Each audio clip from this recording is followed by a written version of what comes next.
Bien, muy buenas tardes, estimados alumnos. Como es costumbre, vamos a dar inicio a nuestra clase correspondiente a hoy, lunes 24 de agosto del 2020. Tal como también ha sido costumbre en nuestras últimas clases, es que vamos a grabar nuestra clase para que podamos trabajar en los casos en los cuales no se pueda asistir por alguna razón debidamente justificada, ¿no? Entonces, sobre esa base, vamos a dar inicio a nuestra clase. El día de hoy lo que quiero es que vayamos trabajando algunos elementos en relación a este texto que les he mandado de Navarrete, para que vayamos puliendo algunos temas relacionados a cómo yo espero que vayan trabajando los textos que vamos a ir compartiendo con ustedes, ¿no? En realidad, como ustedes han debido poder ver, el texto está de una forma estructurado de una forma bastante interesante. A ver, simplemente para que podamos ver en toda su plenitud. Van a notar que hay como tres grandes temas que se abordan, ¿no? Uno es el tema de la introducción a la política económica. El segundo está la intervención pública en las economías de mercado. Luego está la provisión de bienes públicos globales, el papel de la cooperación internacional, ¿no?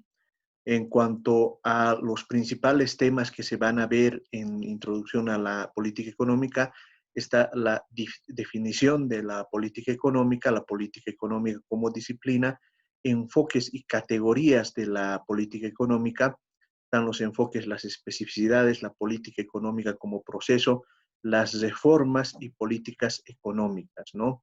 En cuanto a lo que se refiere a la intervención de la política pública en las economías de mercado, está la provisión de los problemas de la provisión de bienes públicos y la elaboración de la política económica nacional, ¿no? Ahí lo que se analiza son los actores, el papel de los decisores y otros actores influyentes, la interdependencia entre política y economía, ¿no?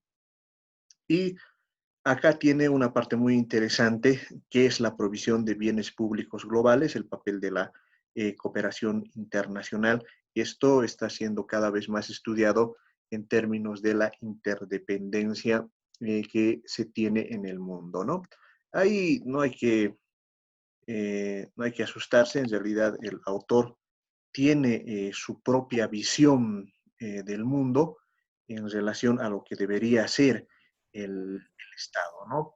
Lo que me gusta, digamos, de este texto, y por eso se los he puesto para que podamos trabajar, es que está ordenado en términos de que nos facilita el proceso de enseñanza y aprendizaje, ¿no? Por ejemplo, en la unidad 1, Introducción a la Política Económica, el estudiante podrá definir la política económica y analizará la relación de la política con otras disciplinas, ¿no? Eso es importante porque de esa manera lo que podemos es establecer con claridad eh, estos elementos que más allá de las consideraciones que cada uno de nosotros pueda tener, las cuales hemos indicado que son muy válidas en el contexto de nuestra materia, ¿no? Entonces, en ese sentido, vamos a ir trabajando, ¿no? Y los mapas conceptuales que se utilizan en el texto son de mucha ayuda porque eso nos permite ver qué es lo que estamos trabajando, ¿no? Bien, entonces, el texto también es de fácil lectura porque lo que nos permite es establecer eh, mecanismos mediante los cuales podamos entender cómo funciona la política económica, ¿no? Por ejemplo, nos indican algunos ejemplos básicos del manejo de la política económica son el empleo y la generación de nuevas empresas en la economía. Este es un tema central del gobierno, por lo que la demanda de empleo es una variable constante de parte de los ciudadanos, ¿no? Entonces, aquí les indicaba que en la estructura, en la forma en la que se construye la política económica, no necesariamente vamos a asumir un enfoque neutral, o sea, completamente neutral, o un enfoque keynesiano de intervención, ¿no? En realidad, y ahí no tengo que mentirles, ¿no? Les doy este texto porque así es como se concibe el enfoque moderno de la política económica, ¿no? Con esto no me entiendan en el sentido de que porque es el último grito de la moda, es la única forma en la que se tiene que entender la política económica, ¿no? ¿Por qué razón? Porque en realidad, así como hay varios enfoques en economía, no necesariamente el paradigma, entendiendo el paradigma en el sentido de la visión predominante de la realidad, es algo que necesariamente tenga que funcionar de esa manera, ¿no? En realidad, lo que más bien ocurre es todo lo contrario, ¿no? Eh, no hay una sola respuesta respecto a cómo funciona la economía en la práctica, ¿no? Entonces, eso siempre tenganlo presente al realizar un análisis crítico de este tipo de variables, ¿no? Acá, por ejemplo, tenemos ya un detalle de las variables sobre las cuales se gestiona la política económica, ¿no? Estas son la balanza comercial, el Producto Interno Bruto, la productividad interna, la generación de empleo, los salarios, la estabilidad financiera y los niveles de eh, inflación.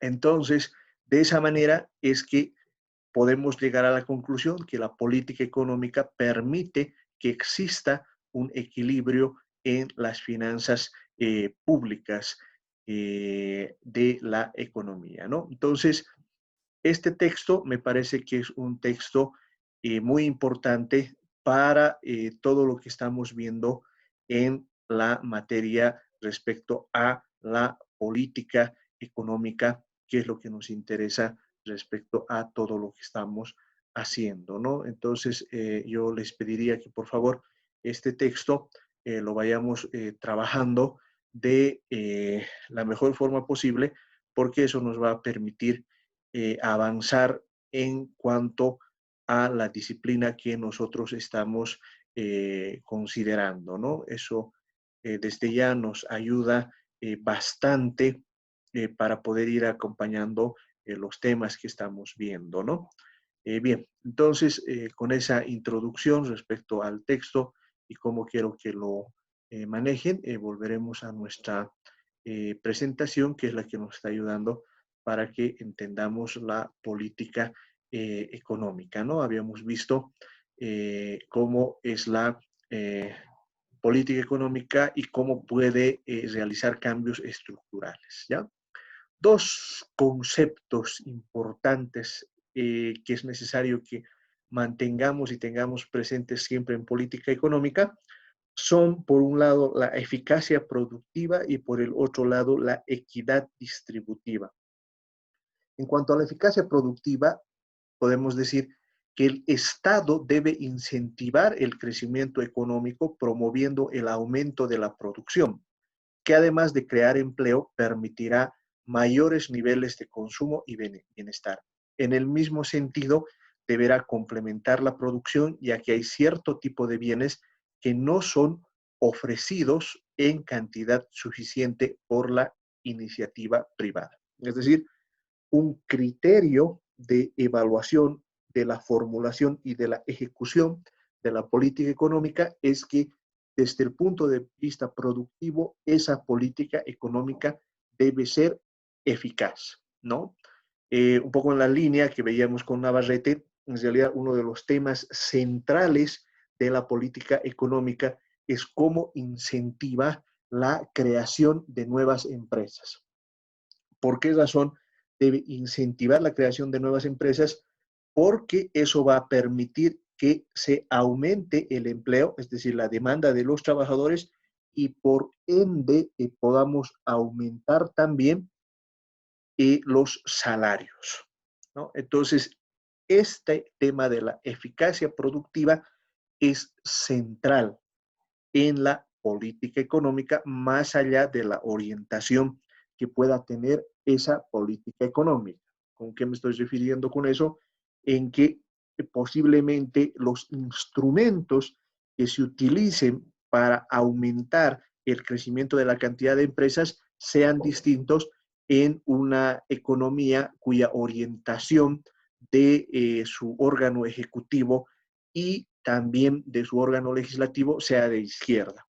Lo propio puede ocurrir cuando tengamos una orientación ideológica de derecha, ¿no? Sin ánimo, y esto les reitero, de poner una etiqueta, ¿no? Porque lo cierto es que las diferencias entre izquierda y derecha en el tiempo se han hecho cada vez más sutiles, ¿no?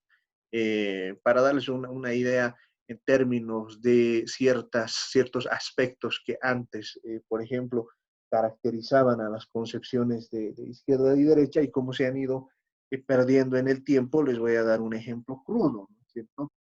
Es el tema de la corrupción.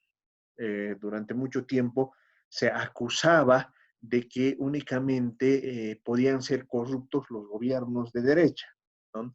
¿Por qué razón? Porque se decía que en la izquierda, como hay un sentido patriótico de atención al pueblo y de entrega a la causa, entonces deberían ser menos corruptos. Bueno, lo cierto es que si uno mira las estadísticas del mundo, gobiernos de izquierda y derecha son corruptos, ¿no?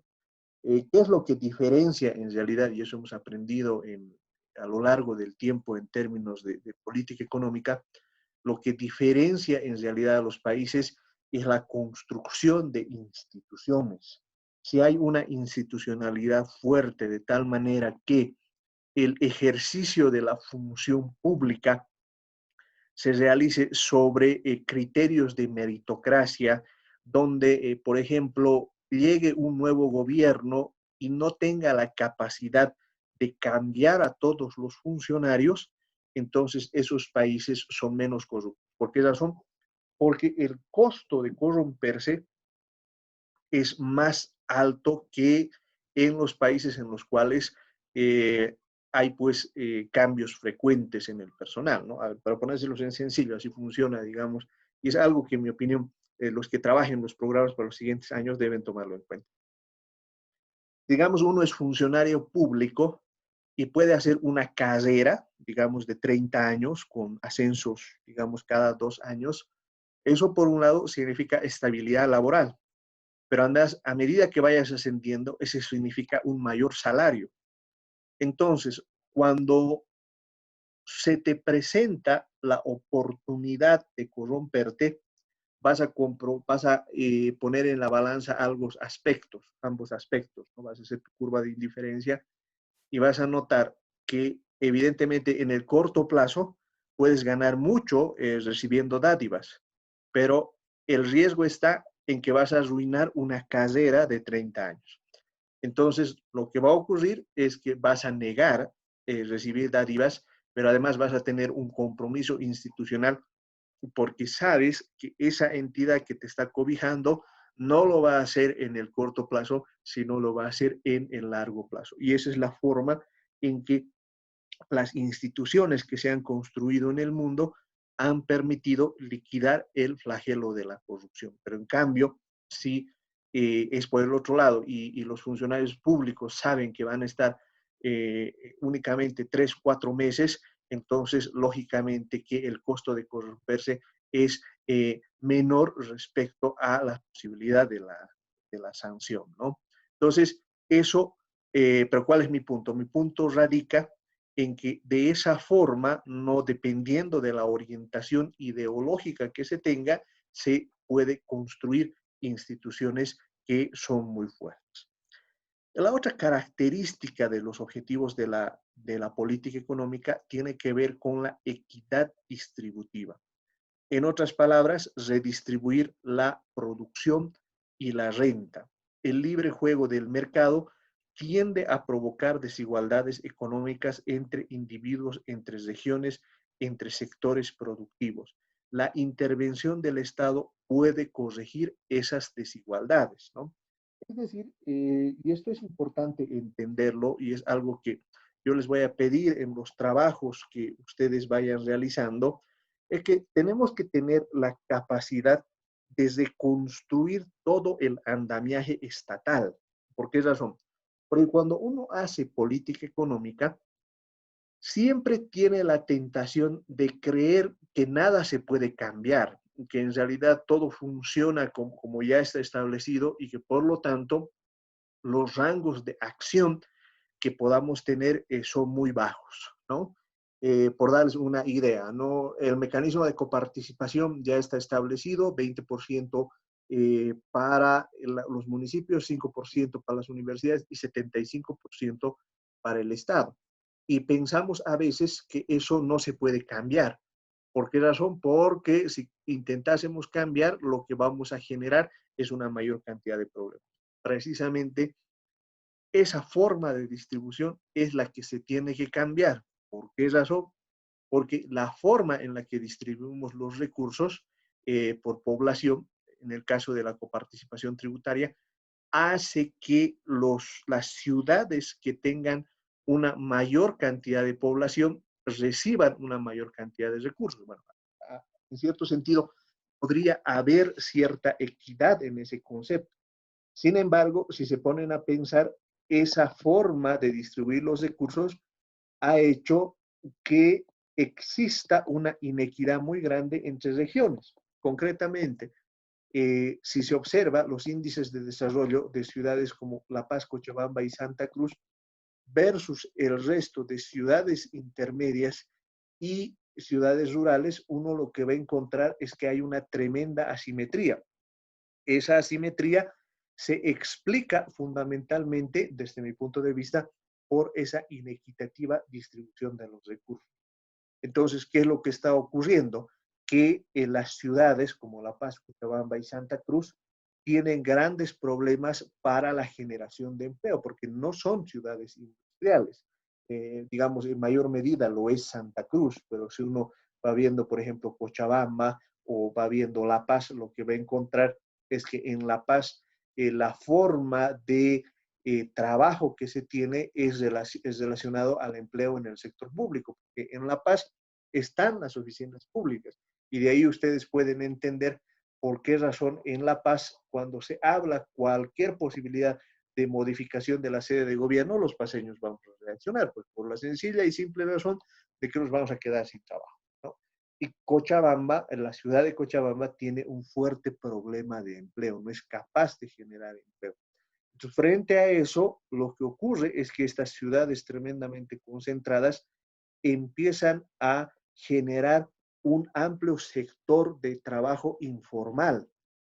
Al tener un amplio sector de trabajo informal, lo que ocurre es que sus posibilidades de desarrollo se ven seriamente limitadas, ¿no? ¿Por qué razón? Porque junto con el trabajo informal y la ausencia en realidad de fuentes laborales son el caldo de cultivo para una mayor extensión de la pobreza, para una mayor extensión de la inseguridad que pueda existir en los propios municipios, ¿no? Entonces, este caldo de cultivo, que ojo, no se lo ha visto solo en ciudades como las bolivianas, el Río de Janeiro tiene el mismo problema, México también tiene un problema similar, se debe fundamentalmente a la forma en la que han ido evolucionando estas ciudades y en general, desde mi punto de vista, a la política económica que se ha llevado adelante. Por lo tanto, esa es una función central, ¿no? O para que vayamos viendo, digamos, algunos elementos que tienen que ver con esta forma de estructura, de estructuración de la economía, también se puede ver en la división entre salarios y beneficios, ¿no? La economía capitalista, la economía de mercado, tiende a concentrar los ingresos en pocas manos, ¿no? O sea, ahí a veces yo cuestiono a mis colegas que intentan por todos los medios tapar esta situación, ¿no? Intentar demostrar de que la economía de mercado no es inequitativa, no, no tiene sentido. En realidad, más bien, si no fuera así, quiere decir que esa economía funciona mal. ¿Cuál es la razón? La razón es muy sencilla. Lo que ocurre es que cualquiera de nosotros, cuando hace una empresa, lo que quiere es obtener beneficios, ¿no? Ahora, esos beneficios no tienen la misma lógica que los salarios. Cuando uno es asalariado, digamos, si durante 2 años obtiene 4.000 bolivianos, no se puede dar por satisfecho, ¿no? Luego le suban a 4.400, un aumento del 10% y sigue, ¿no? O sea, esa es la lógica del salario, pero es enteramente distinta a la lógica del beneficio. La lógica del beneficio es creciente. Esto es que si un mes has ganado 4.000, al siguiente mes tienes que ganar 4.500, al siguiente mes 5.000, y luego tienes que ganar 5.500, y luego tienes que ganar 6.000 bolivianos, y así sucesivamente. Ahora ustedes me dirán, ¿por qué? Porque en los mercados rige la competencia. En realidad, tu competidor no merece existir, salvo que coludan, digamos, y se repartan los mercados, ¿no? Eso quiere decir que tú vas a querer todo el tiempo ampliar la escala de tu producción y vas a querer copar más parte del mercado, ¿no es cierto? Ahora puedes administrar al revés, ¿no es cierto? Pero lo que va a ocurrir es que si administras al revés, lo que va a ocurrir es que vas a desaparecer. Así de sencillo. Entonces, así funciona.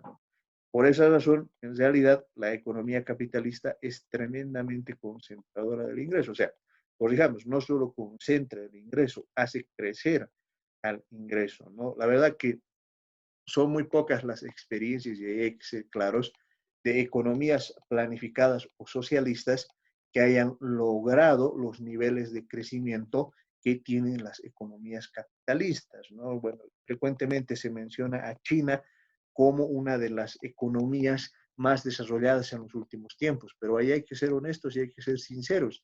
China ha crecido precisamente porque asume una forma de economía de mercado en las estructuras centrales de su economía. Esa es la razón por la que ha crecido tanto.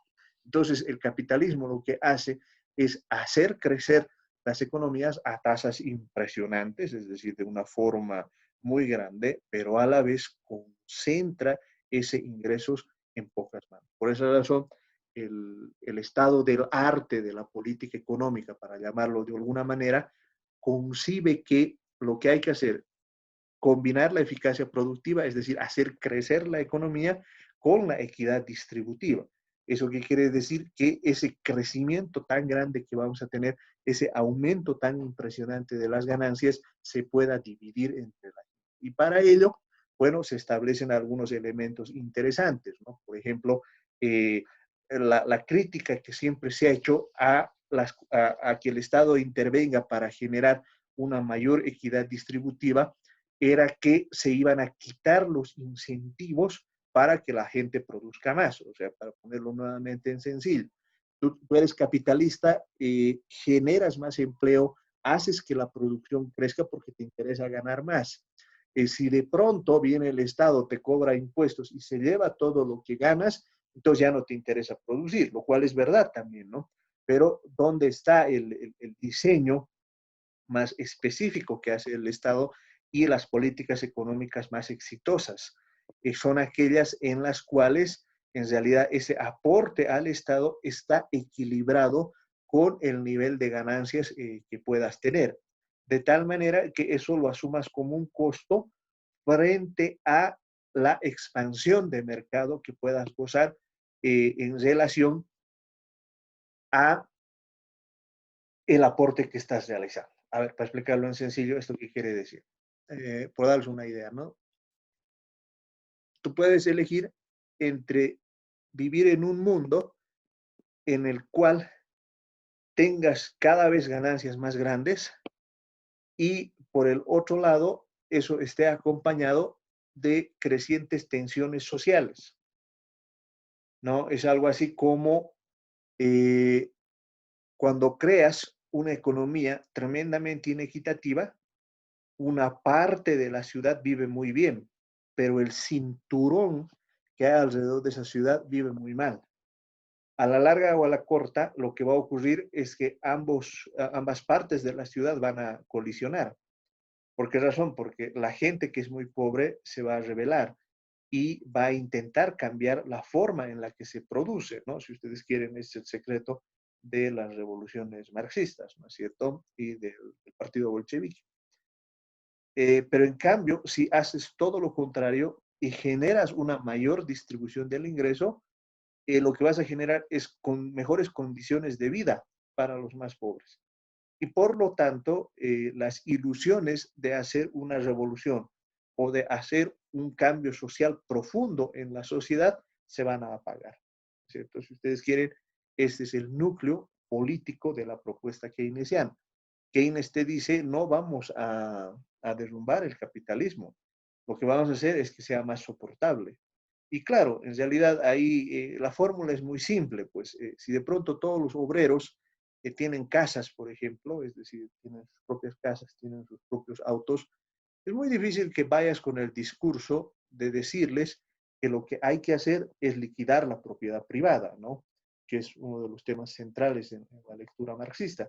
No los vas a convencer de eso. ¿Por qué? Porque te van a decir, no, pues a mí me gusta mi casa, me gusta mi auto, me gustan las cosas que yo tengo, ¿no? Entonces, así es como funciona la economía capitalista en términos del desarrollo que uno pueda encontrar en lo que significa los objetivos que pueda alcanzar, ¿no? Bien, bueno, habíamos visto también que otra característica de estos objetivos de la política económica tienen que ver con la estabilidad. Procurar la estabilidad del sistema económico implica oponerse a los procesos inflacionistas y a los cambios cíclicos que provocan bruscas alteraciones en la producción y el empleo, ¿no? Y esto es muy importante en términos de los objetivos de la política económica porque si una economía es tremendamente inestable, lo que va a ocurrir es que las condiciones de vida de la población no se van a mantener. Pero además no debemos olvidar que en economía es muy importante el nivel de inversión que se pueda tener en esa economía, ¿no? Para ponérselos nuevamente en sencillo, eh, una economía es saludable cuando tiene una gran capacidad de generación de excedente. O para ponérselos en lenguaje marxista, cuando tiene una gran capacidad de generación de plusvalía. Esto es cuando es capaz de explotar a los obreros. Así de sencillo, ¿cierto?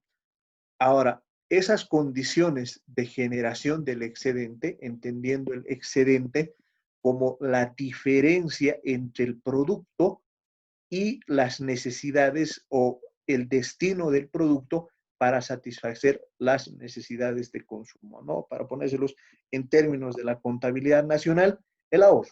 Es decir, ¿qué es el ahorro? Es la diferencia entre el ingreso menos el consumo. Entonces, el secreto para que una economía se expanda, primero es que tenga la capacidad de generación de ahorro, ¿no? Ahora, ¿cómo se logra la capacidad de generación de ahorro? Es aumentando la productividad. Esto es que eh, el resultado entre el producto y el uso de factor sea un cociente cada vez más grande. En otras palabras, que si digamos vemos una jornada laboral de 8 horas, la restitución de los medios de consumo se realice en un tiempo cada vez menor, o sea, en 2 horas, en 1 hora, en media hora, en 10 minutos, de tal manera que el resto de la jornada laboral se dedique a la producción de plusvalía de mayor valor, ¿cierto? Así es como funciona la economía capitalista. Entonces, ese excedente lo que tiene que hacer es convertirse en inversión. Esto es, en un aumento de la capacidad productiva del país, ¿no? Por si acaso, ahí no se asusten con estos conceptos. Yo sé que les puede parecer, digamos, tan grande, no. Es en realidad lo que les va a pasar a ustedes, ¿no? A todos ustedes, lo que va a ocurrirles. ¿Por qué razón? Porque en la medida en que aprendan todas las materias en economía, lo que van a tener es una gran capacidad para generar excedente, ¿no? Un poco se notan intuitivamente y por otros caminos. El librito que les he mandado de Kiyosaki y de Donald Trump tiene exactamente la misma lógica. Ellos no descubren la pólvora, solo que en el fondo no se dan cuenta de que ellos están hablando del plusvalor, ¿cierto? De la plusvalía, porque, por ejemplo, en eso Kiyosaki es más cínico que Trump, ¿no?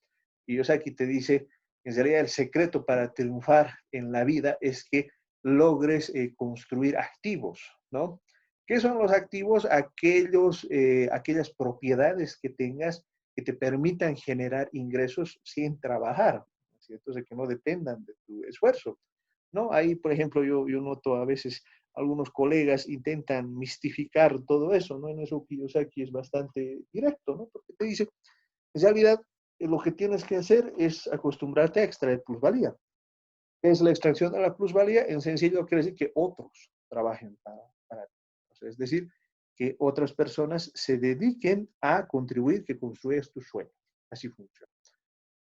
Ahora bien, ojo, y esto es importante para la política económica, eso no se puede hacer en cualquier entorno. Es decir, para que la economía de mercado funcione, para que el capitalismo muestre todo su esplendor, para ponérselos en una sola figura, es necesario generar un entorno, un ecosistema para que las empresas puedan dedicarse a esto, a la generación de ganancias, a la generación del excedente. Y ahí la política económica tiene un papel central. Por ejemplo, la política económica no puede permitir que todo el entorno funcione en un entorno en el cual haya una alta inflación. ¿Por qué razón? Porque si hay una alta inflación, lo que va a ocurrir es que el sistema de precios se va a distorsionar. ¿Por qué se va a distorsionar? Porque ya no va a tener la capacidad de transmitir eh, los datos suficientes para el funcionamiento de la economía. Denme un segundo, por favor.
Mil disculpas.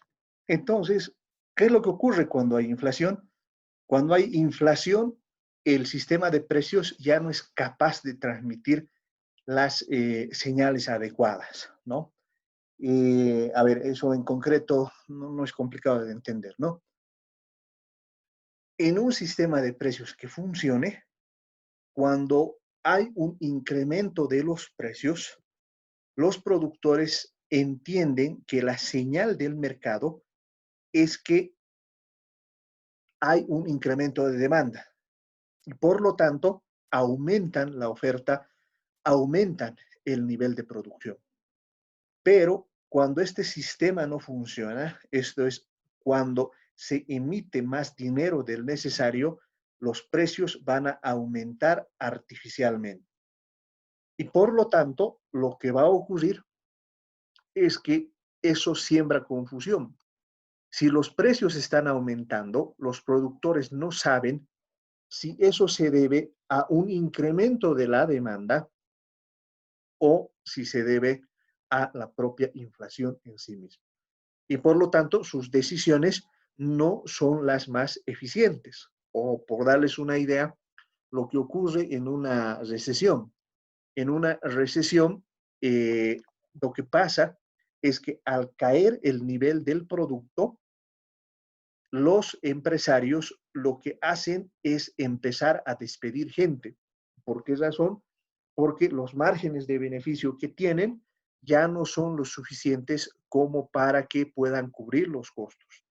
Sin embargo, lo que va a ocurrir es que al caer el nivel de producción, al caer el nivel del empleo, también van a reducirse los ingresos de los trabajadores.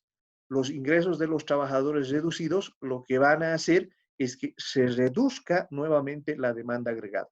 Y al caerse nuevamente la demanda agregada, se va a entrar en un círculo vicioso que lo que va a hacer es que la producción, el empleo, las expectativas de la gente tiendan pues a caer cada vez más. Entonces, ese tipo de entornos tienen que estabilizarse mediante el uso de la política económica. Sostenibilidad. Que las actividades económicas y las rentas obtenidas por las generaciones presentes no pongan en peligro a las generaciones futuras. Esta sostenibilidad puede ser entendida como equidad intergeneracional. ¿Por qué esto es importante? Porque, como les había explicado al principio, en política económica hay muchas cosas que se pueden realizar en términos de ciertos objetivos que se quieren alcanzar que son contradictorios con otros objetivos. Por darles una idea, si digamos queremos lograr la estabilidad de la economía, para ello podemos utilizar los instrumentos relacionados al gasto. Esto es que vamos a financiar la demanda agregada con mayores préstamos. Sin embargo, el problema de hacer eso es que para ello vamos a tener que endeudarnos.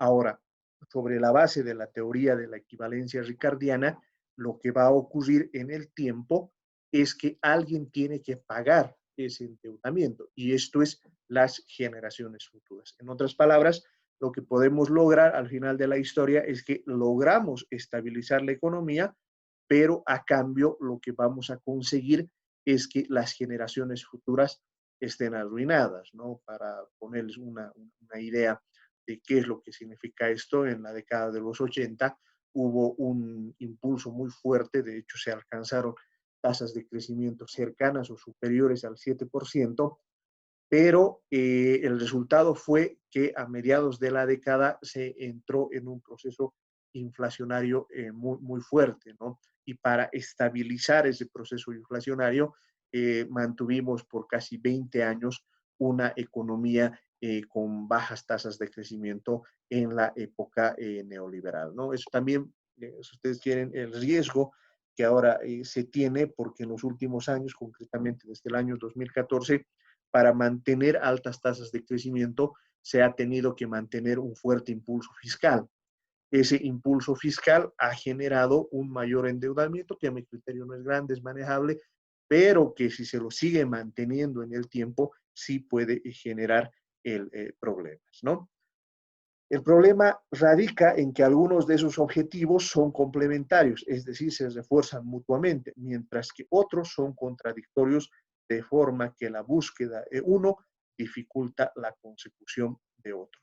Por ejemplo, algunas medidas destinadas al aumento de la producción y el empleo pueden provocar en ciertas circunstancias inflación e inestabilidad económica. Es decir, la idea cuando uno está formulando política económica es que pueda hacer la combinación adecuada en cuanto a los objetivos que se tengan, ¿no?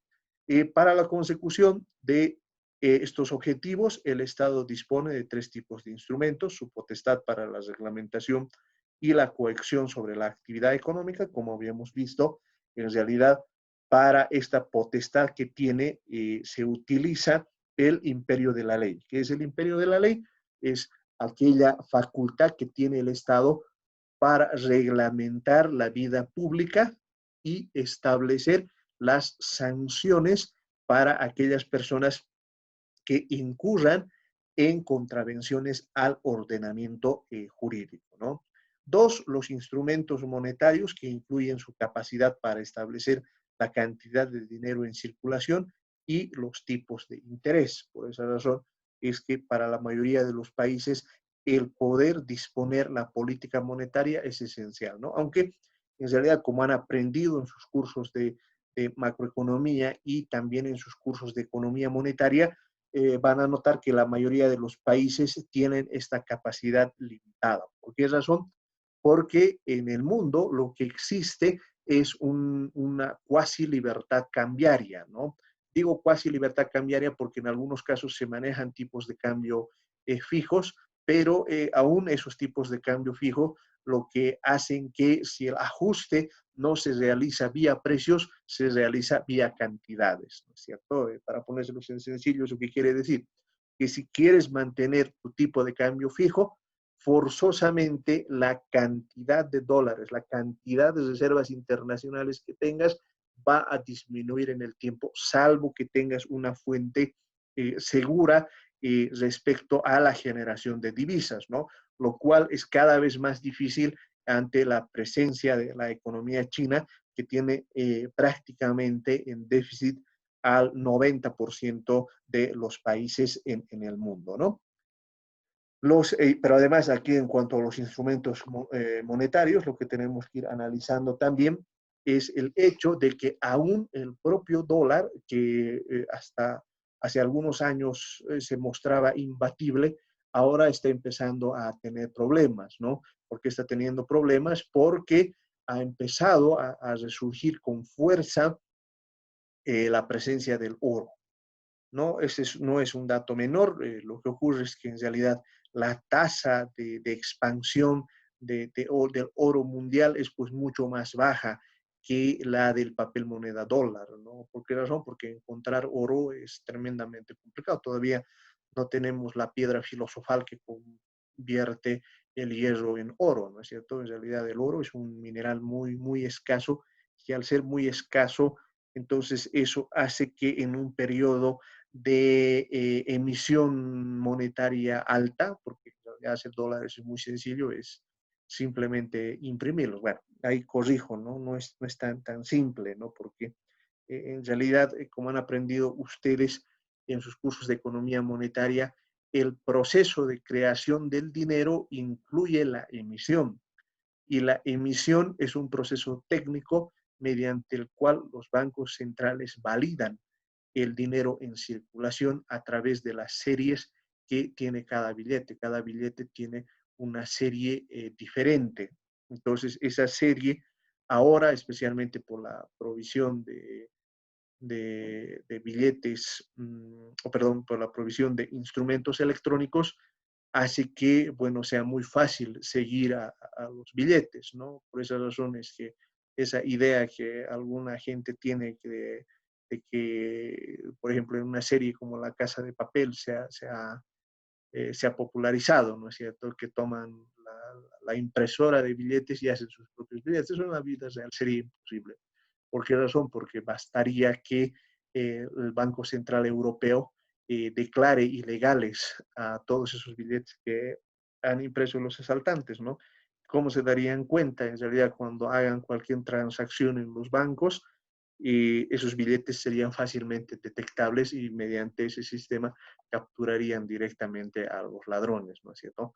Entonces, ese es un tema muy interesante en cuanto a la validez, por si acaso, de los billetes. No es que baste con imprimirlos, sino que su serie, todo lo correspondiente al billete en sí mismo, está correlacionado con los registros electrónicos que se tiene actualmente del dinero. Y esto, por si acaso, va a ser mucho más controlado en el futuro porque gradualmente se espera que los billetes y monedas tiendan a desaparecer en el mundo y todo se sustituya por las transacciones electrónicas, ¿no? Entonces, Esos son elementos muy interesantes relacionados a la política monetaria que vamos a ver en su momento.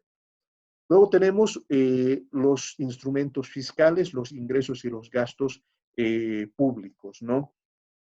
Entonces, mediante toda la administración en relación a los ingresos, es decir, tasas, objetos grabados, en fin, todo lo relacionado a los ingresos y los gastos públicos que tienen que ver también con la inversión pública, se constituyen en los instrumentos de la política económica. Por esa razón, cuando yo les pregunte bajo esta visión cuáles son los instrumentos que puede utilizar la política económica, ustedes me van a responder la potestad para la reglamentación y la coacción sobre la actividad económica, la ley, los instrumentos monetarios que corresponden al dinero y la facultad en relación a los ingresos y los gastos públicos. Son los tres instrumentos principales que puede tener la política económica, ¿no?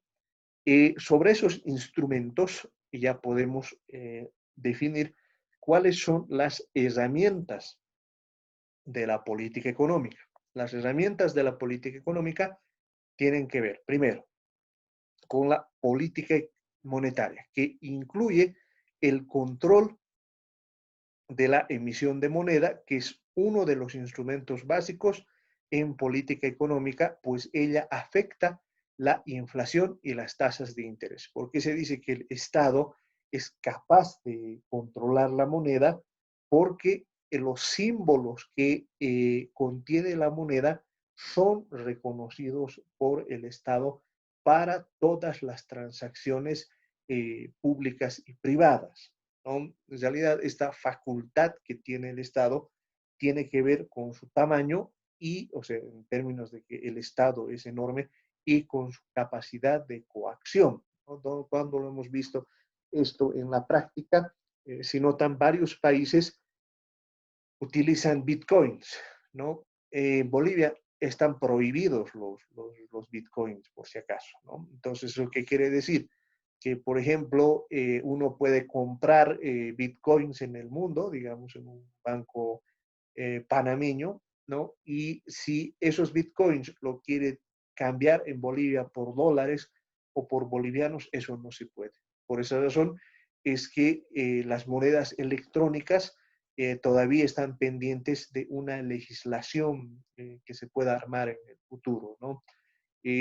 Para darles un pantallazo de la discusión actual que se tiene en política monetaria, por ejemplo, se está discutiendo si el camino de creación de estos índices, que técnicamente se llama la indexación, es un camino recomendable, ¿no? No es tan difícil de entender esto, ¿no? En Bolivia, como ustedes bien saben, tenemos la UFB, que es un índice. ¿Cuál es la propiedad que tienen estos índices? Es que si uno convierte su dinero en la referencia de este índice, automáticamente ese índice empieza a moverse en relación a las variables que se haya podido indexar, ¿no? Eh, a ver, antes de seguir, tenemos por acá una pregunta. Ustedes saben, es interesante que vayamos viendo, ¿no? Anais nos dice, ¿no? Tomando en cuenta que se tiene un presupuesto ajustado, en anteriores clases se mencionaba que no se puede, por ejemplo, reducir el gasto en educación por el crecimiento vegetativo, tampoco era posible la reducción de sueldos y salarios, y que a la hora de requerir recursos, más que todo se veían afectados los gastos en inversión. Entonces, ¿qué medidas de política económica se pueden tomar para lograr eficacia productiva, estabilidad y sostenibilidad?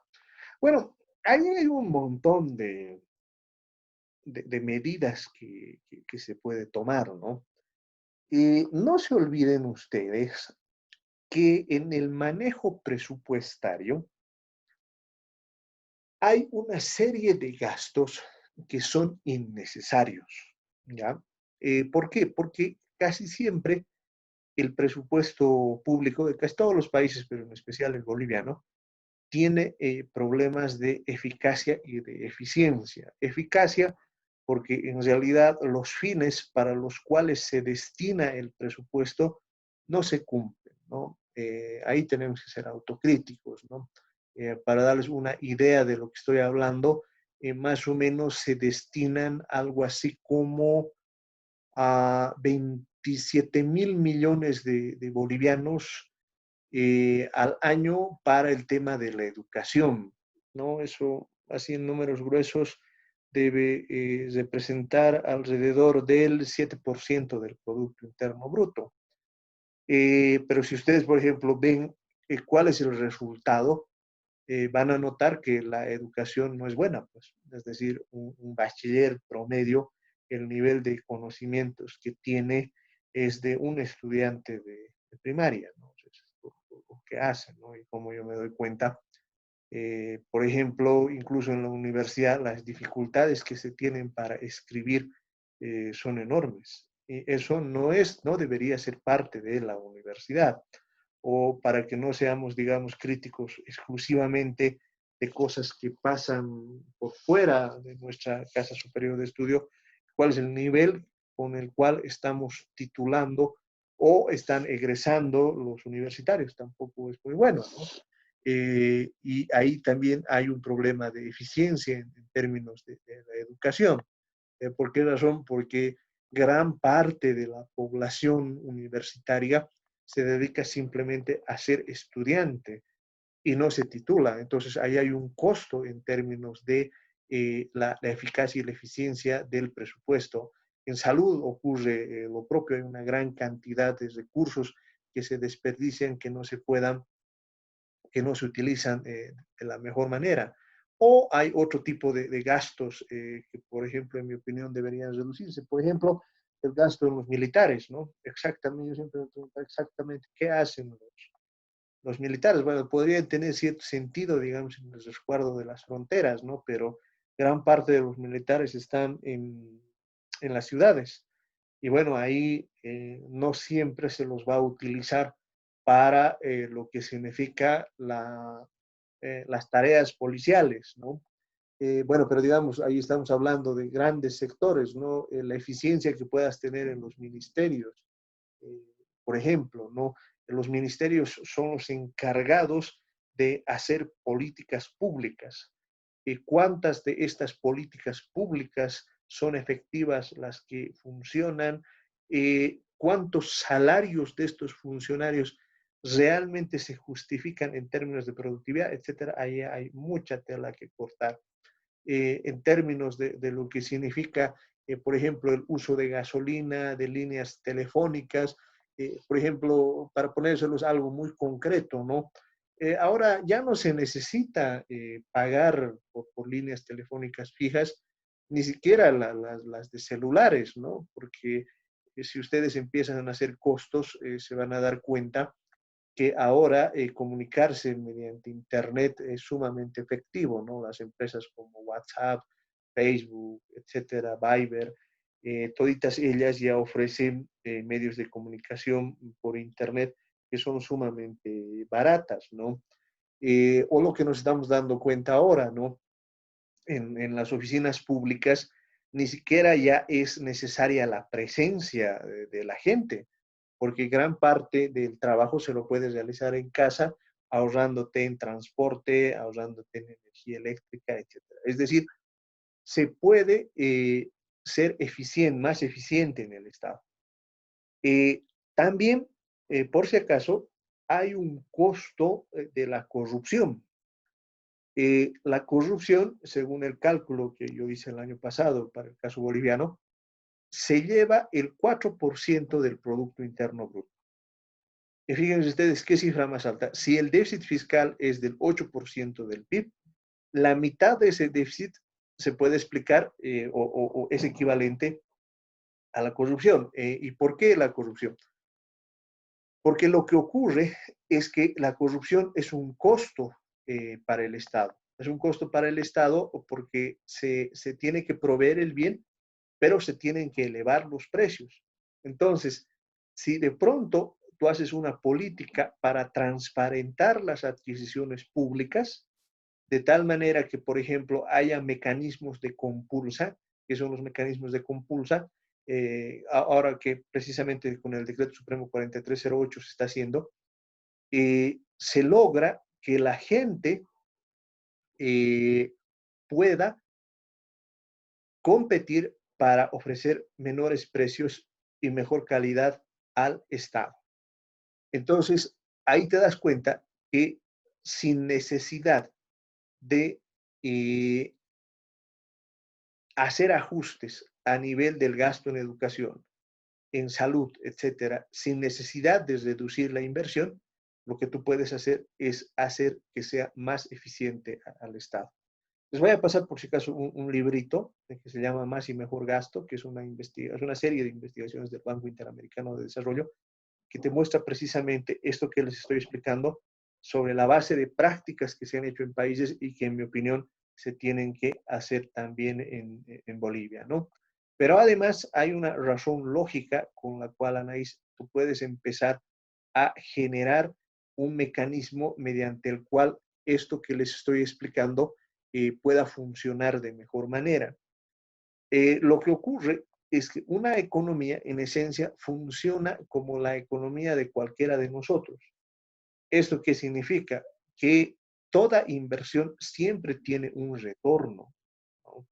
A ver, algo interesante que tiene Kiyosaki y Donald Trump es que te explican pues con una sencillez impresionante cómo se puede hacer eso, ¿no? Que en el fondo es la lógica de poner el dinero a trabajar, ¿no? Extraer la plusvalía, si ustedes quieren, para hablar en lenguaje marxista, ¿no? ¿Esto qué quiere decir? Que en lugar de que te gastes tu dinero, lo inviertas y generes medios de generación de dinero o medios de producción, como nosotros los economistas lo diríamos. Igualito puede hacer el Estado. Es decir, el Estado invierte, ya sea que tú tengas una lógica neoliberal o tengas una lógica más estatista, en ambos casos funciona de la misma manera.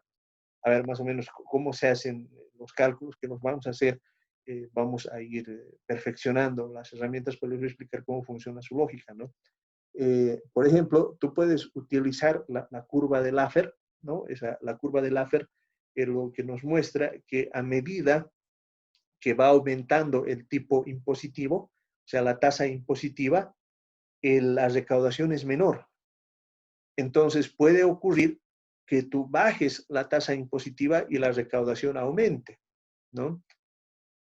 Entonces, ese es un mecanismo que puede funcionar. Es decir, tú dejas de cobrar durante un tiempo impuestos de tal manera que hagas que la cantidad de empresas florezca y lo que va a ocurrir en el tiempo es que con un menor tipo impositivo vas a tener una mayor recaudación, ¿me entienden? Entonces, es una forma de inversión que tiene el Estado en términos de retorno.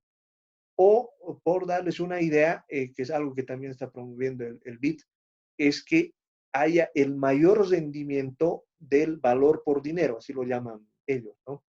¿Esto qué quiere decir? Que, por ejemplo, podemos construir una carretera, pero esa carretera se paga a sí misma. ¿Por qué se paga a sí misma? Uno, por el peaje que vas a cobrar, que naturalmente va a ser mínimo, pero el nivel de producción que vas a alcanzar mediante esa carretera va a traducirse en una mayor cantidad de impuestos que te van a permitir aumentar la musculatura del Estado, ¿no? O para darte otra idea, por decirte, si tú inviertes fuertemente en la niñez mediante el gasto social, en un horizonte de 20 años, lo que va a ocurrir es que esos niños van a estar bien alimentados, muy bien educados y su productividad va a aumentar de una forma impresionante. Entonces, el retorno de esa inversión es lo que te va a permitir agrandar cada vez más la capacidad del Estado, ¿no? Por si acaso, no es ninguna ciencia en lo que le estoy diciendo. Hay tres ejemplos interesantes de cómo una política pública puede funcionar en el sentido que lo estoy diciendo. Lamentablemente, los tres de los Estados Unidos, ¿no? El primero es la construcción de las supercarreteras en Norteamérica, ¿no? Cuando lo propusieron en la década de los 80, la construcción de estas supercarreteras que ustedes han debido ver en películas, los tomaban los gringos como locos, ¿no? Pero esa construcción de supercarreteras lo que ha hecho es que se facilite el transporte en la Unión Norteamericana y por ende han dinamizado bastante el comercio en, en Norteamérica, ¿no? La segunda es la construcción de Silicon Valley, ¿no? San Francisco lo que hizo es generar amplias ventajas para que las industrias, las empresas se trasladen al cinturón industrial que se tenía con el fin de que crezcan, ¿no? Y ahora San Francisco tiene un Producto Interno Bruto equivalente a más de 17 países juntos en el mundo, ¿no? O sea, es impresionante lo que se hace en Silicon Valley. Y la tercera es la ley que esta la promulgó Obama para la producción de energías verdes, ¿no? Donde directamente daban plata a quien utilizaba energías verdes. Quien tomó gran parte de sus incentivos fue Elon Musk y Elon Musk mediante ese mecanismo construyó Tesla y también utilizó parte de ese incentivo estatal para la construcción de combustibles más eficientes.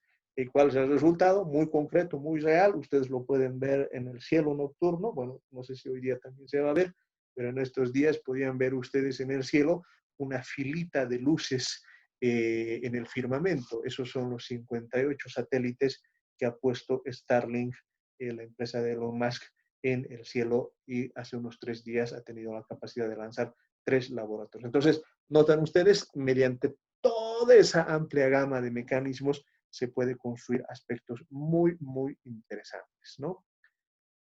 A ver, por otro lado, Viveca nos pregunta, ¿no? Viendo las noticias sobre las perspectivas económicas del Banco Mundial hacia Bolivia, según un reporte de La Razón, se decía que se contraería el crecimiento del PIB en 5.9%, también añadiendo a ello que Moody's tenemos una calificación B, negativa B1, esto comparado con el año 2019 teníamos BA3 en revisión. Mi pregunta es, ¿estas perspectivas tendrán algún impacto en el manejo de las políticas internas en Bolivia para salir de la evidente recesión que enfrentamos? Bueno, deberían tenerlo, ¿no? Y más en un momento en el cual estamos frente a una elección. Mi opinión, más allá de todas las telenovelas que están armando, ¿no es cierto? Que en mi opinión tienen que ser investigadas, pero no en el sentido de que deberían definir el curso de las elecciones, ¿no? En mi opinión, el tema central que se tiene que discutir en las elecciones de octubre de 2019 es el tema de la economía. ¿Por qué razón? Porque la situación, pues, no está para nada interesante, ¿no? A ver, les voy a compartir precisamente para que podamos responder este tipo de preguntas, unos datos que nos muestran qué es lo que ha estado ocurriendo en la economía y que nos permiten ver cuáles son los elementos centrales que tenemos que discutir precisamente en las elecciones que vamos a tener en breve, ¿no? Como les había indicado, en realidad los economistas lo que hacemos es trabajar sobre la base de datos. Estos datos nos orientan, nos permiten ver si estamos o no en el camino correcto, ¿no? A ver, acá les voy a compartir cuál es el último dato que tenemos en relación a el índice general de actividad económica. Entonces, ven ustedes cómo en abril el dato del índice nos daba un valor de menos 5.6%. En mayo tenemos un valor de menos 7.9%. Entonces, para mí, la gran pregunta es esto, ¿cómo se va a mantener? Yo calculo que a julio debemos seguir con una tendencia negativa, pero ¿qué va a pasar en agosto? ¿Qué va a pasar hasta fin de año? Este es un tema central que nos tienen que responder los candidatos para decir qué es lo que van a hacer. Y aquí ustedes pueden entender por qué a los economistas nos preocupa cuál va a ser la salida que se va a tener de esto, ¿no? Si es que va a ser una recuperación en B, ¿no es cierto? O sea que vamos a tocar el piso y nos vamos a recuperar. Si va a ser una recuperación en U, es decir, que va a ser más ralentizado todo este tema de la recuperación, o va a ser en L, ¿no es cierto? Que en realidad nos vamos a quedar en el fondo durante mucho tiempo, ¿no? Entonces, eso tiene que ver. ¿Por qué, digamos, para mí eso es muy importante? Porque acá tenemos el último dato de la tasa de desempleo urbana. A mayo del 2020 vamos a notar que ya está en 8,1%. Según las proyecciones que yo hice, a julio ya estaríamos por encima del 10%. Entonces, ¿esto qué significa? ¿Qué política económica van a plantear para el futuro cercano, ¿no? Y en ese sentido, lo que dice Viveka es muy real, ¿no? Porque si no hay unas respuestas, si no hay un conjunto de respuestas que sean medianamente coherentes, en realidad nos vamos a meter en mayores problemas, ¿no? A ver, Edgardo Pavón nos pregunta, ¿no? ¿Por qué es importante tener una estabilidad macroeconómica, ¿no? Y es saludable para una economía tener una muy baja inflación. A ver, antes de que podamos trabajar con Edgardo, lo que haremos es, tengo un par de participaciones. Ustedes saben que para mí las participaciones son tremendamente importantes porque yo estoy convencido de que esto se construye mediante la participación de todos, ¿no? A ver, entonces empezaremos con Carlos Patiño. Adelante, por favor, Carlos. Y luego tenemos también la participación de Nidre. Adelante, Carlos.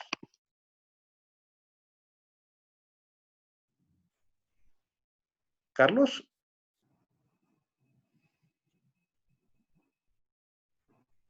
Licenciado, buenas tardes. Hola, ¿Me Carlos, ¿cómo escucha? estás? Sí, sí, sí, adelante. Ok.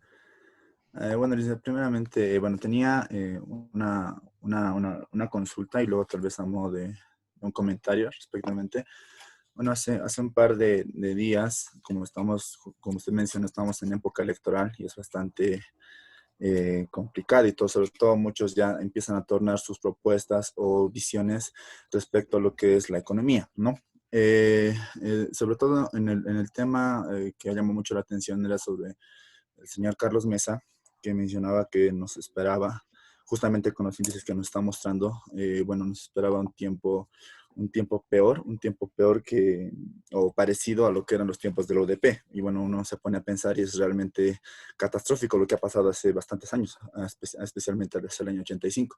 Sin embargo, a uno tal vez le espantaría oír eso, pero al observar algunos indicadores, se puede observar que hay indicadores como el tema del PIB, obviamente salvaguardando las diferencias que son totalmente diferentes de esa época con la de ahora, pero algunos índices como el tema del PIB, el tema del desempleo, por ejemplo, mostraban porcentajes parecidos. El de la inflación, sobre todo para el año 84-85. Entonces, en ese entendido, licenciado, las políticas a futuro tal vez pueden tender hacia la política de libre mercado que se ha aplicado el 86 con el 21060. Bueno, a ver, Carlos, lo que pasa es que siempre hay que tener cuidado respecto a cómo va a funcionar la economía, ¿no? A ver, te explico por qué. Porque en política económica es muy importante ubicarse en el momento en el cual está ocurriendo todo, ¿no? Si, por ejemplo, nosotros nos abstrayésemos de la circunstancia política específica, que está muy, muy cargada, ¿no?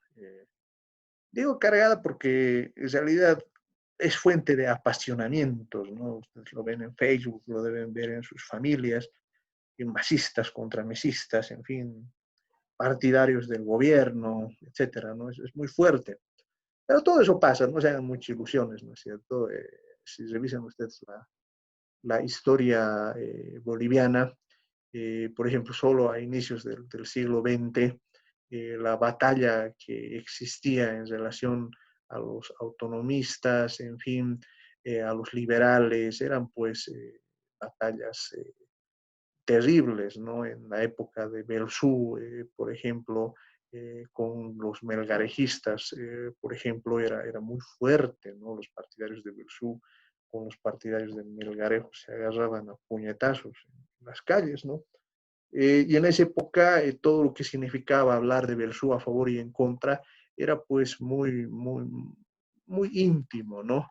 Pero ahora si luego les pregunto, por ejemplo, acerca de Bersui, Melgarejo, se van a reír, se van a decir, ¿qué? Primero investigaremos qué ha pasado. ¿No? Igualito va a ser todo este apasionamiento, no se compren ese discurso, ¿no? Pero lo cierto es que si te fijas en este gráfico que tengo en pantalla, esto ya nos está mostrando un aspecto muy interesante.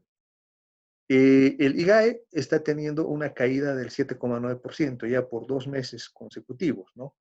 No se olviden que sería la definición técnica de recesión, quiere decir que la recesión se da cuando hay 2 trimestres consecutivos de tasa negativa de crecimiento, ¿no es cierto? No estamos todavía, o sea, técnicamente no estamos en recesión, pero ya se muestra. Pero además, la otra variable que está yendo en consonancia es el desempleo.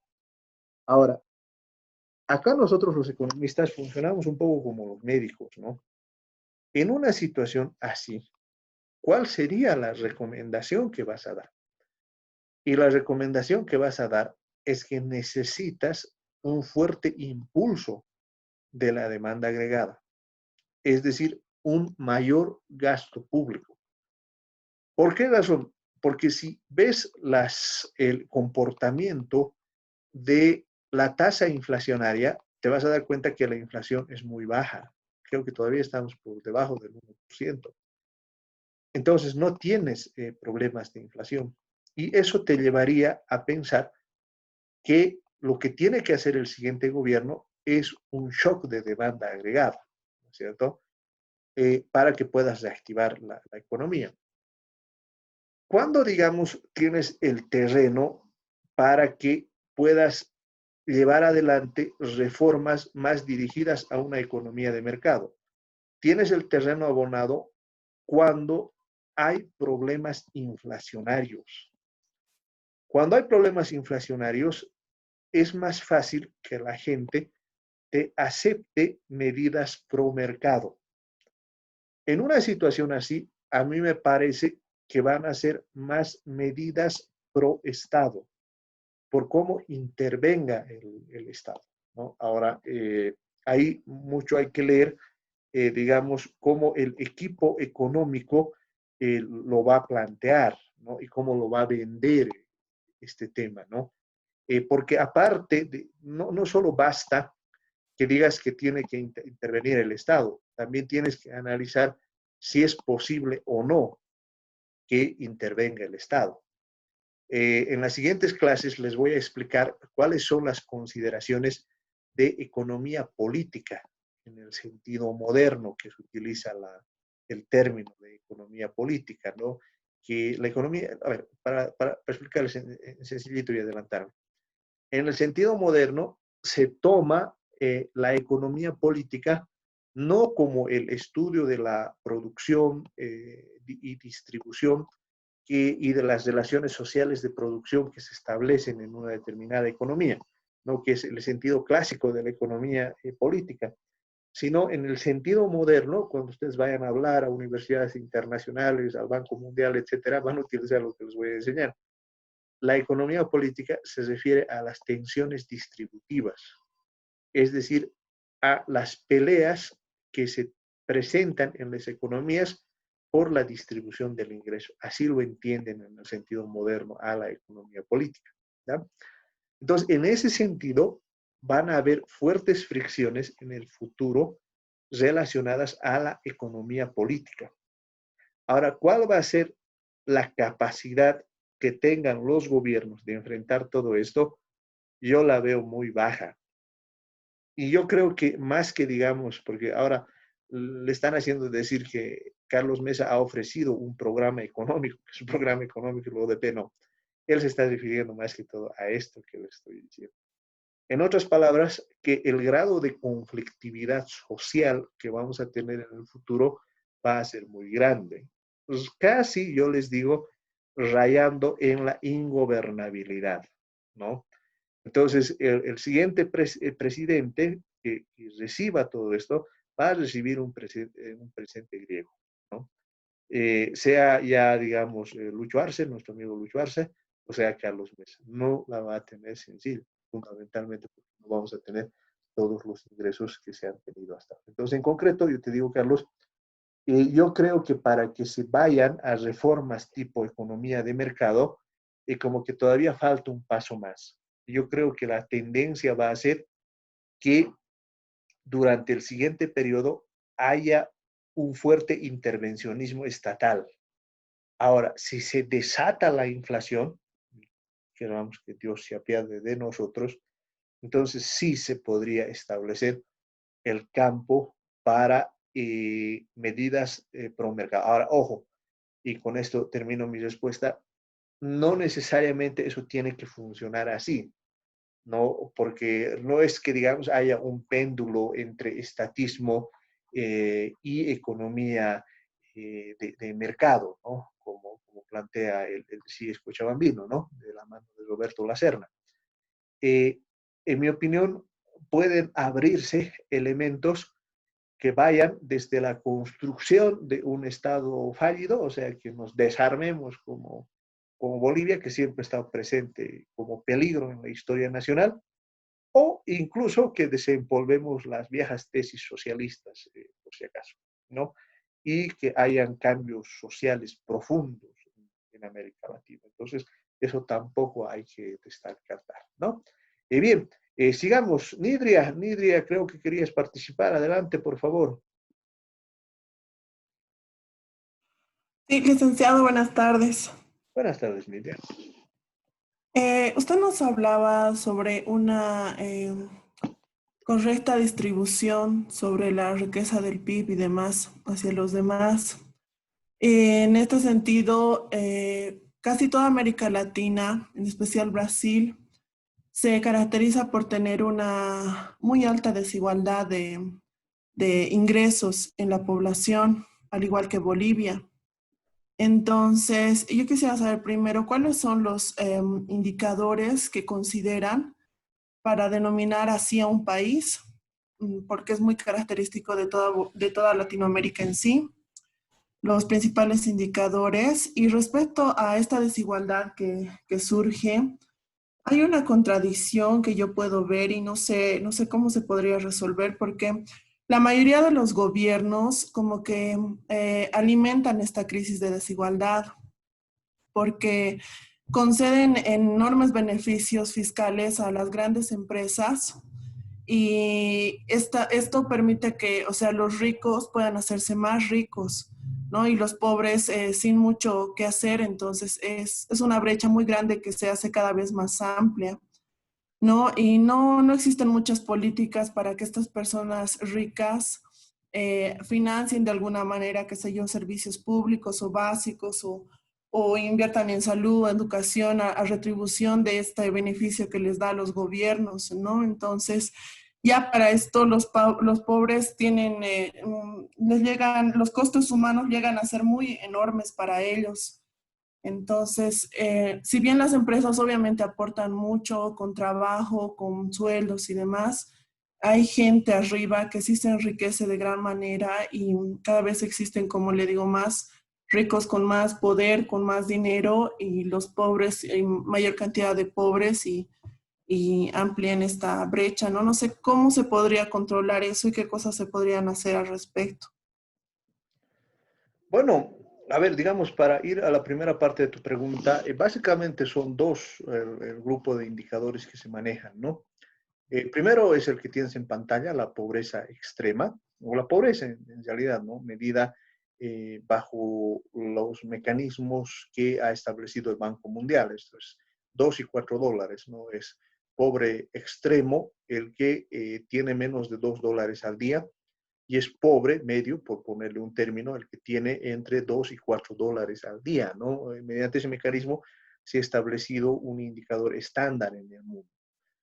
Lo que podemos ver en términos de indicadores es que para el 2012 la pobreza extrema alcanzaba el 21,6%, para el 2019 afecta al 12,9%, ¿no? Ahora, hay, digamos, una pequeña corrección yo te haría, Nidria. En América Latina, la pobreza sí se ha reducido, ya bastante. En realidad, en todos los países se ha reducido la pobreza, merced a que se han sentido los efectos del superciclo de materias primas y por la diferencia de política económica que han tenido en los países alrededor de esta región del mundo, ¿no? Primer elemento. Segundo elemento que yo creo que es importante, y yo coincido contigo, lo que ocurre es que en más de una ocasión o en más de un país, lo que pasa es que la política económica, especialmente la política tributaria, no ha estado en consonancia de alcanzar este objetivo de equidad. Sin embargo, yo matizaría lo que indicas con un tema relacionado a la eficacia productiva. Lo que ocurre en nuestros países es que el nivel de producción que hemos alcanzado es todavía bajo, ¿no? Si notas, por ejemplo, en el caso boliviano, aún con un PIB per cápita de $4,000, estamos en la cola del desarrollo. O sea, todos los países de América Latina, bueno, quizás estemos encima de Venezuela, ¿no? Y Haití, podría ser para tomar América Latina y el Caribe, pero estamos todavía muy por debajo.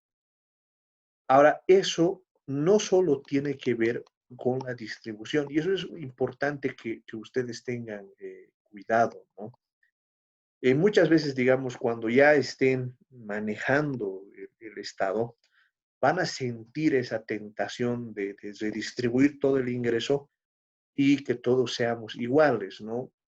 Sin embargo, eso, si no está casado con un objetivo de eficacia productiva, lo que va a ocurrir es que van a hundir a la economía, ¿no? Dos ejemplos hay en ese sentido. Uno es Venezuela, ¿no? Que en realidad ellos consideraron que el objetivo de equidad distributiva era más importante que el de eficacia productiva. Y bueno, ya ven cómo están. Y el otro caso histórico es el de Argentina, ¿no? Argentina, en la década de los 30, o sea, del siglo XX, estaba entre las 7 economías más grandes del mundo. A ver, otro librito, digamos, que les voy a compartir para que ustedes lo puedan disfrutar. Se llama La noche quedó atrás, de Jean Baltín. Ahí uno tiene una descripción de Argentina hermosa, pues, ¿no? Que se muestra a América del Sur como el paraíso, mientras Alemania era el país del oscurantismo, donde todo estaba yendo mal. Así se veían ellos, ¿no? En cambio ahora se ve todo distinto. Entonces, lo que hay que garantizar es esa combinación. O sea, haz crecer a tu economía y combínalo con una equidad en la distribución que sea razonable, ¿no? A ver, para darles unos ejemplos concretos de cómo algunos economistas lo ven en América Latina. Por ejemplo, en Chile, ellos lo tienen muy clarito. Ellos dicen redistribuir el ingreso o tratar de redistribuir el ingreso, lo que va a hacer es que la economía deje de crecer, ¿no? Y nos vamos a meter en un problema. Lo que hay que hacer, dicen ellos, es establecer un piso debajo del cual nadie caiga. Y mediante ese mecanismo, primero vamos a reducir enormemente la pobreza extrema, y han reducido fuertemente la pobreza extrema, y tampoco vamos a hacer que los incentivos que tenga la gente para producir se caigan. Y así lo manejan. Ahora, ojo, no estoy diciendo que la panacea sea Chile, ¿no? Porque en realidad ese enfoque les ha llevado a todas las revueltas que han tenido el año pasado, a principios de este año, y que con seguridad, tras que se pase la pandemia, van a volver. ¿Por qué razón? Porque el mecanismo que ellos han diseñado, que fomenta la productividad, a ver, para ponerlos en concreto, eh, por ejemplo, los estudiantes universitarios como ustedes, si quieren hacer una maestría de calidad, tienen que endeudarse. Entonces, fácilmente al terminar sus carreras, los jóvenes deben $30,000. Pero lo que reclaman los jóvenes es que nos hemos formado, nos hemos endeudado y ahora no tenemos trabajo, ¿no? Entonces, por esa razón, el epicentro de la protesta han sido las universidades en Chile, ¿no? Entonces, cómo combinas, cómo estableces los mejores elementos para hacerlo. Ese es el kit de la política económica, ¿no? Bien, a ver, para responder rápidamente algunas últimas preguntas que nos han dado. A ver, aquí hay una cuestión muy interesante que nos plantea Eloy Molle.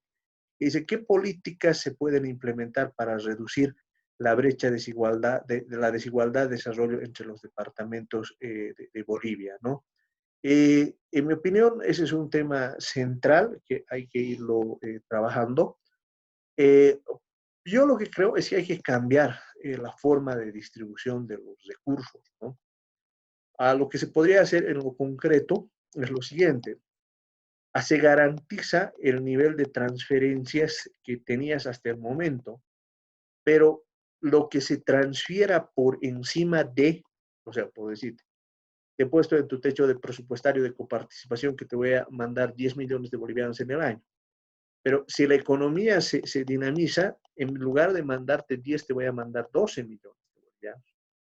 Entonces, esos 2 millones de bolivianos yo lo pongo en un fondo que trabaje bajo los criterios de eficiencia y equidad.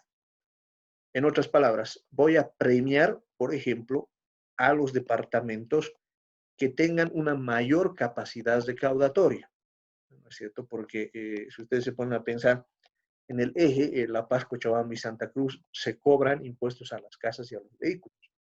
En el resto de los departamentos no se cobra, ¿no? ¿Por qué? Porque no les interesa pelearse. Cobrar impuestos siempre es muy incómodo, ¿no? Entonces, si dices, yo voy a darles plata, si ustedes son más eficientes, o incluso para hacerlo una regla simple, te voy a dar el mismo monto que cobres por impuestos. Listo. Todos van a empezar a cobrar. Y la otra parte del fondo lo conviertes en un indicador de equidad. ¿Eso qué quiere decir? Que vas a dar mayores recursos a los municipios y a los departamentos más pobres. Pero para eso, lo que se tiene que tener es un buen horizonte de planificación. El problema en Bolivia es que muchas veces, y esto va también con alguna pregunta que me decían ahí, nosotros tendemos a chauchitar la plata, ¿no? Bueno, vamos a chauchitar, charrojas, arriba y quien agarra, agarra, ¿no es cierto? Y eso no es política económica. Y ahí debemos reconocer que en los últimos 30 años varias veces hemos hecho eso. En cambio, cuando tienes un enfoque de planificación, entonces empiezas a organizar de tal manera que tienes objetivos muy claros en relación a cómo va a funcionar la economía. Y de esa manera puedes lograr que la economía sea más eficiente en el tiempo, ¿no? Y sobre esa base vas construyendo elementos muy, muy interesantes. Y ojo, no vas a descubrir la pólvora. Gran parte de lo que les estoy diciendo se ha aplicado en varios países con resultados muy interesantes. Por eso me interesa tanto que ya comencemos a trabajar en nuestros trabajos, porque van a ir descubriendo en la literatura que les voy a pasar gran parte de lo que les estoy diciendo, ¿no? A ver, Zulema, adelante, Zulema. Y con esto nos despedimos. Zulema.